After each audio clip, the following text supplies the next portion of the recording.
Subscribe करें और दबाएं इस बेल आइकॉन को सबसे पहले लेटेस्ट बॉलीवुड वीडियो देखने के लिए।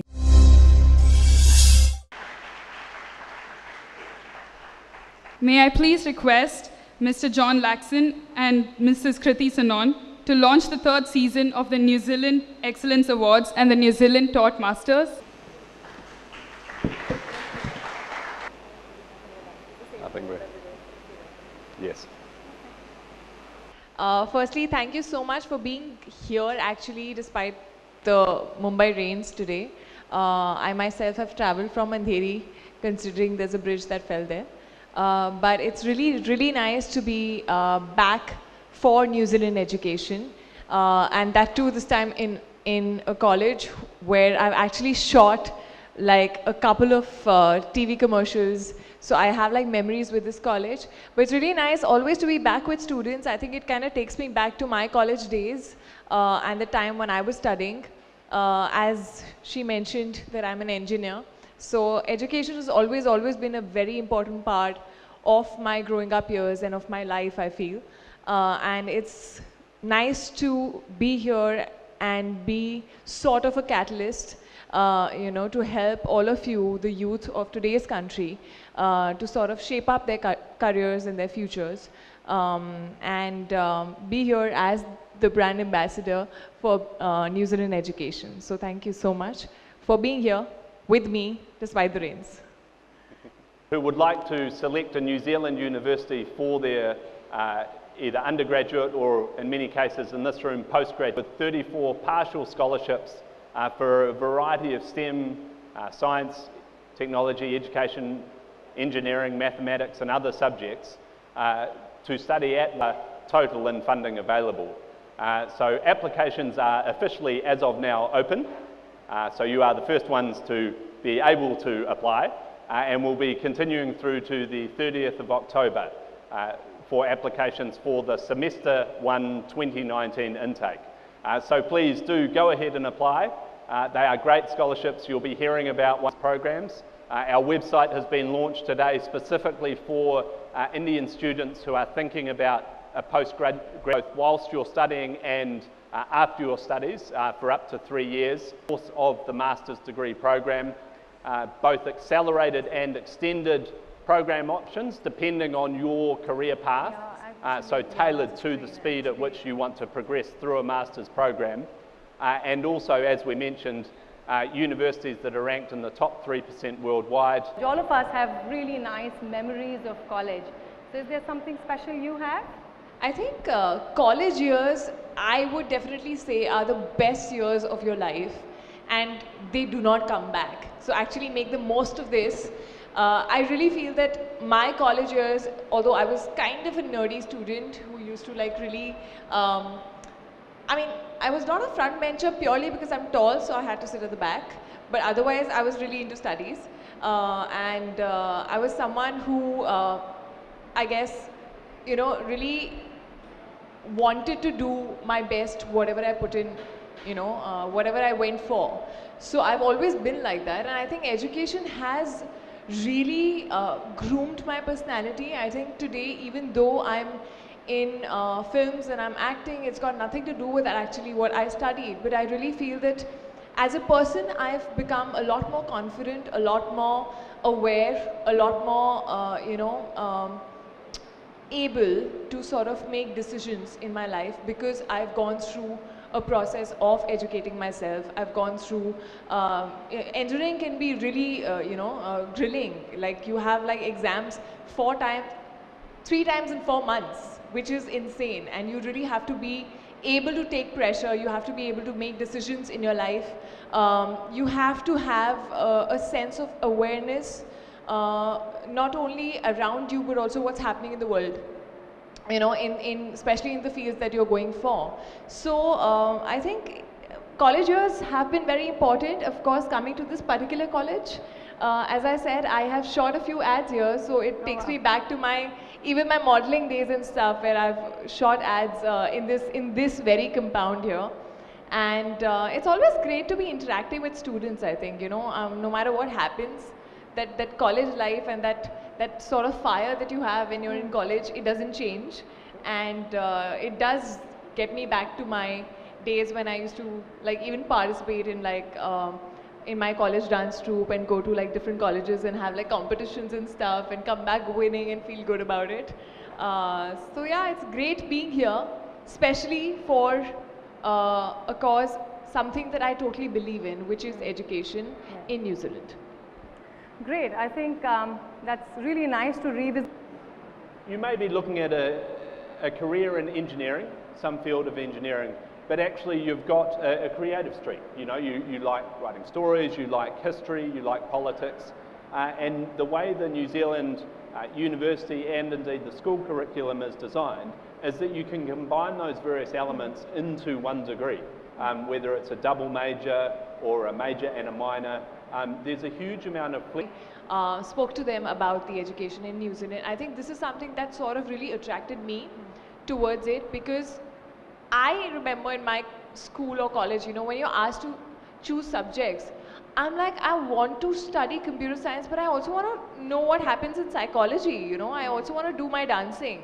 So I feel like you don't have as many options at times to choose variety of subjects which are maybe not linked to each other. So I think, you know, not all of us know exactly what we want to do in our lives or exactly what we want to be, you know, eventually. And we want to explore, we want to see what we like as a subject, we want to know what our interest is in. And I think it's fab that we have like such a huge variety and where you can take your major as engineering and maybe you know, dancing or any performing arts as your minor, which is amazing. I wish I had that opportunity. Yeah. Well, with that, maybe you would have done a dance here for us. I think that's really useful, and to just get those perspective where you can study various types of courses and be sort of future ready. And with that, I think having Rishabh Shah with us, who is a New Zealand Excellence Award past scholar with us today, to just elaborate. Rishabh, what was the difference that you felt when you reached a New Zealand campus? Like, how was it different from your education that you got here in India and when you reached Canterbury University? Oh, the difference is important, and basically it's an applied learning approach that you get to experience over there. And apart from that, you have critical thinking that comes into your picture when you start studying in New Zealand. And there is also a strong collaboration of industry and education. So you have industrial experts coming in and teaching you, which basically keeps your system top notch.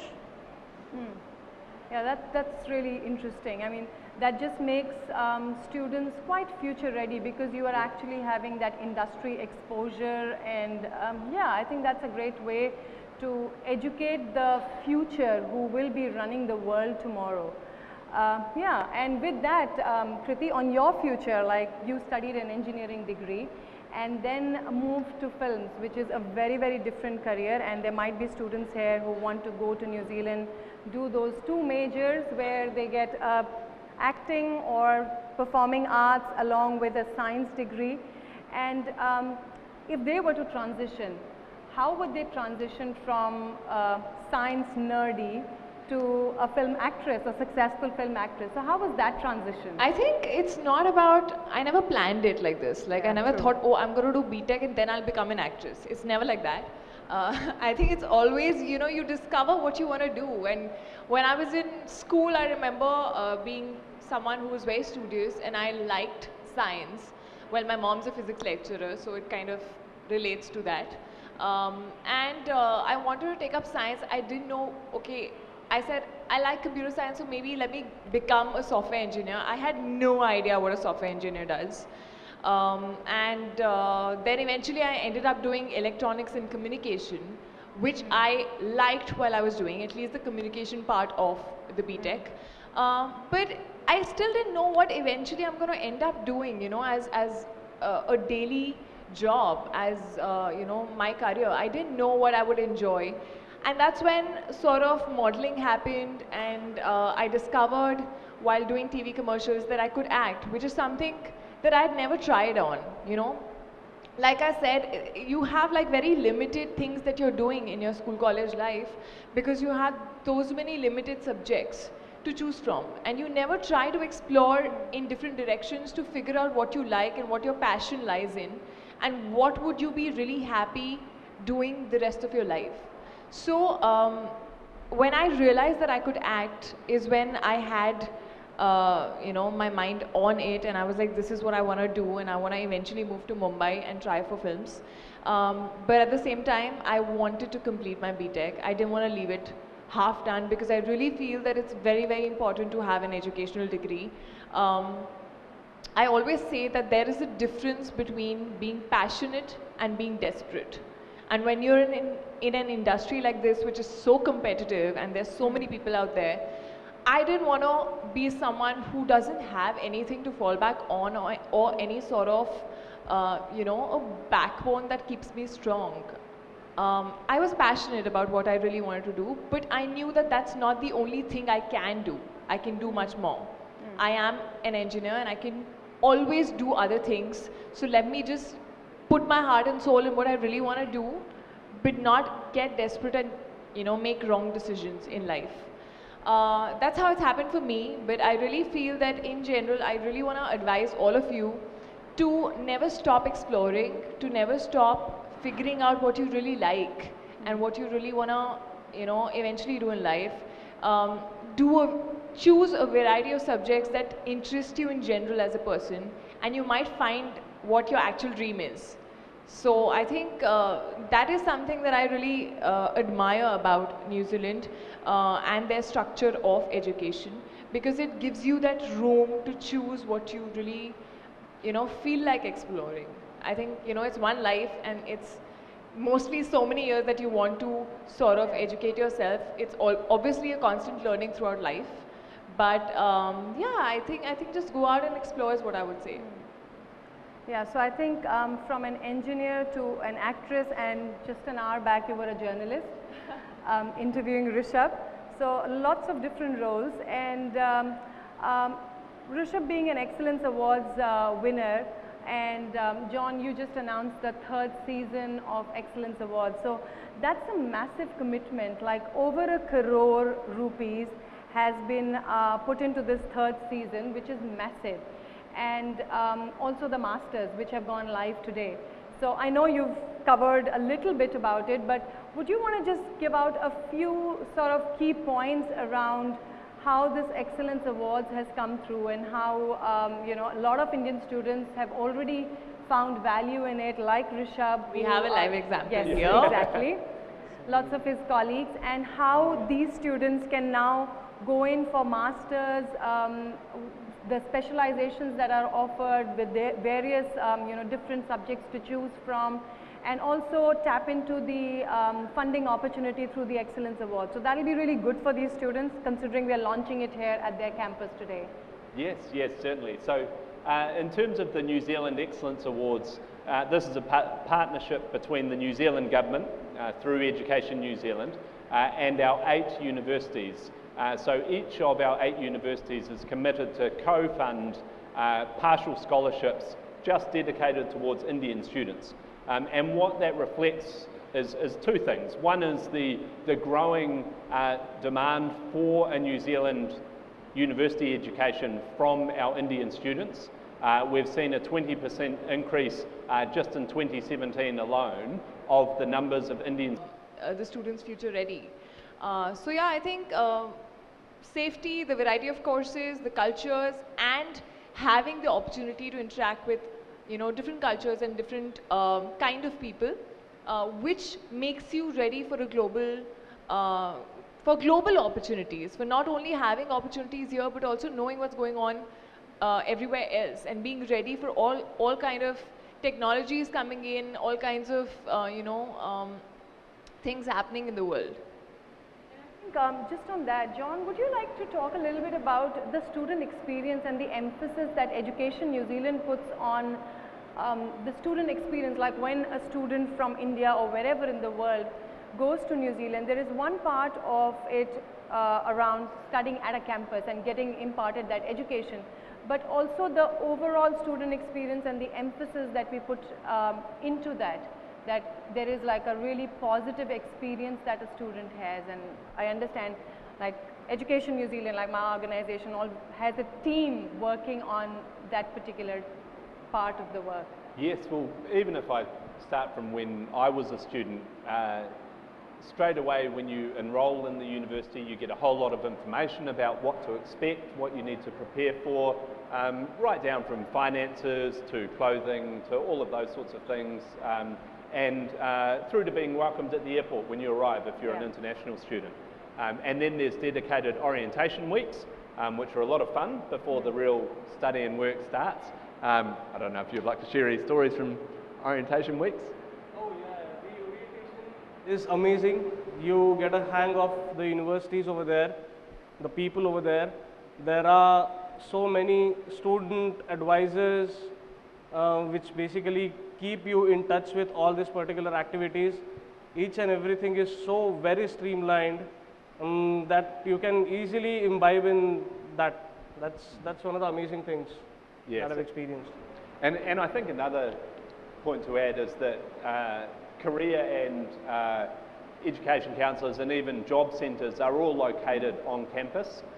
So whether you're looking for support to work, options for where to live, or if you want to change where you want to live, financial advice, student support and counselling, all of those things are embedded or available across all of our universities. In fact, many of them are required by law in New Zealand to ensure that students have a positive student experience. So New Zealand was the first country in the world to require, under federal or parliamentary legislation, a code of practice for international students, which meant that anyone enrolling an international student had to provide minimum standards of care to ensure that the student experience was a positive one.